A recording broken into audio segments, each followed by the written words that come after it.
সুপ্রভাত বন্ধুরা, আজ হলো 18 জুন 3 আষাঢ় বুধবার। আজকের বিকালের বিশেষ আন্তর্জাতিক খবরগুলি হলো, আজ ইরান ফাতাহ ক্ষেপণাস্ত্র দিয়ে তেল আবিব এবং তেল আবিবের উত্তরে বোমাবর্ষণ করে লণ্ডভণ্ড করে দিয়েছে। বিস্তারিত থাকবে প্রতিবেদনে। গাজায় সাহায্যের অপেক্ষায় থাকা মানুষদের লক্ষ্য করে ইসরায়েলি হামলায় 2 থেকে 33 জন শহীদ। ট্রাম্প ইরানকে আত্মসমর্পণের পরামর্শ দিয়েছে, আর খামেনি ট্রাম্পকে ধমকি দিলেন। বিস্তারিত থাকবে প্রতিবেদনে। তাহলে বিস্তারিত খবরে যাওয়ার আগে অবশ্যই ভিডিওটিতে একটি লাইক করে টপ 4 PM নিউজ চ্যানেলটিকে সাবস্ক্রাইব করে পাশের বেলাইকনটি বাজিয়ে রাখবেন এবং ভিডিওটি শেয়ার করবেন, যাতে সঠিক তথ্যগুলো সবার কাছে পৌঁছাতে পারে। এবার শুনুন আজকের খবরগুলির বিস্তারিত।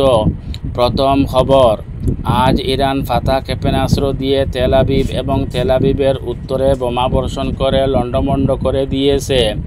ইরানের IRGC নিশ্চিত করে বলেছে যে অধিকৃত ফিলিস্তিনি ভূখণ্ডের আকাশ এখন তাদের সম্পূর্ণ নিয়ন্ত্রণে রয়েছে। জোর দিয়ে বলেছে যে আমরা ইহুদি সেনাবাহিনীর বিমান প্রতিরক্ষা ব্যবস্থা ধ্বংস করার ব্যবস্থা নিতেছি, আপনাদের চিন্তার কোনো কারণ নাই। আজ আমরা প্রথম প্রজন্মের ফাতাহ ক্ষেপণাস্ত্র প্রথম ব্যবহার করেছি। রয়ে গেছে আলোড়ন সৃষ্টিকারী বাকি ক্ষেপণাস্ত্র। এই ফাতাহ ক্ষেপণাস্ত্র কাপুরুষোচিত ইহুদিবাদীর আস্তানাগুলিকে কাঁপিয়ে দিয়েছে।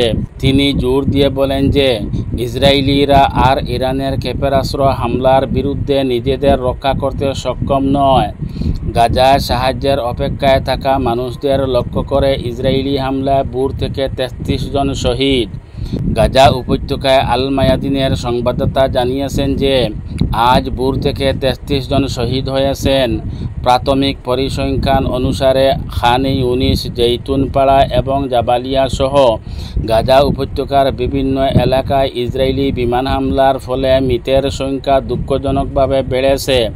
খান ইউনিসের পূর্বে বানি সুহাইলা শহরে ইসরায়েলি ড্রোন হামলায় বেশ কয়েকজন বেসামরিক ব্যক্তি আহত হন। একই শহরে গড়বাড়ি ছাড়া ব্যক্তিদের আবাসস্থলে একটি স্কুল লক্ষ্য করে আরেকটি বিমান হামলা চালানো হয়, যার ফলে অজানা সংখ্যক হতাহতের ঘটনা ঘটে। সংবাদদাতার মতে, গাজা শহরের দক্ষিণে জৈতুনপাড়ায় দখলদার বাহিনী আলী মসজিদের আশেপাশের একটি বাড়িতে বোমা হামলা চালায়, যার ফলে 8 জন বেসামরিক লোক নিহত এবং আরও অনেক আহত হন। ট্রাম্প ইরানকে আত্মসমর্পণের পরামর্শ দিয়েছে, আর খামেনি ট্রাম্পকে ধমকি দিলেন। ট্রাম্প জাতীয় নিরাপত্তা পরিষদের বৈঠকে ইরানের বিষয়ে এখন পর্যন্ত ইরানের বিরুদ্ধে কোনো চূড়ান্ত সিদ্ধান্ত নেননি। ট্রাম্প ইরানকে জানিয়ে দিয়েছেন যে ইরান যদি মঙ্গল চায় তাহলে আত্মসমর্পণ করুক। ট্রাম্পকে পাল্টা জবাব দিলেন খামেনি।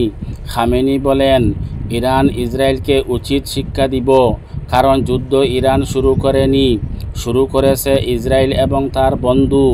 ইরান আক্রান্ত হলে কাউকে ছাড় দেয়নি। এবার বুঝবে ইসরায়েল, আমরা বাংকারে লুকিয়ে থাকি না, আমরা জনগণের সাথে থাকি। এটি আমাদেরকে শিখিয়েছে কারবালা।